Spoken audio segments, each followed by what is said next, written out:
Le CAC 40 est hésitant avant l'ouverture des marchés américains. Les indices américains sont attendus dans le vert de leur côté, à en croire les contrats futurs sur les indices. Pour rappel, à la clôture hier, le Dow Jones perdait 1,08% à 29 080 points.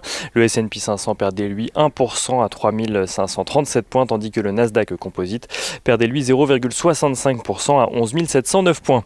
La tendance devrait tout de même être moins marquée qu'en début de semaine aujourd'hui, alors que les inquiétudes sur le front de l'épidémie ont repris le dessus. Lors de leur prise de parole hier, les banquiers centraux de la Fed, de la BCE, mais aussi de la Banque d'Angleterre se sont félicités des avancées notables en matière de vaccins, mais ils ont également prévenu que cette seule perspective ne pouvait suffire à faire face aux défis économiques.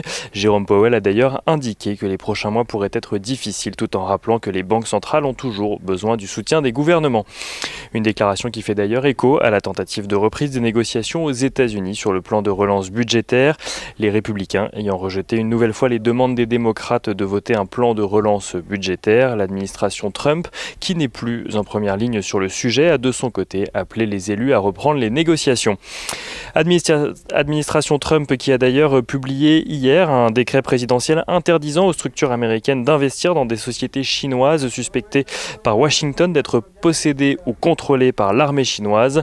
Un texte qui pourrait avoir un impact considérable sur plusieurs des 31 entreprises recensées, notamment dans le secteur des télécoms en Chine.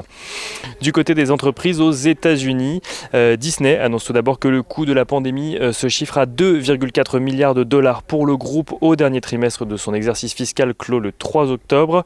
Le groupe anticipe un coût d'environ 1 milliard de dollars en 2021, toujours en lien avec la pandémie. Sa plateforme de streaming Disney+ continue en revanche sa progression avec à présent 73,3 millions d'abonnés. Et Cisco de son côté annonce une baisse de 10% de son bénéfice par action ajusté au premier trimestre de son exercice décalé. Porté à 76 cents, celui-ci reste supérieur aux attentes.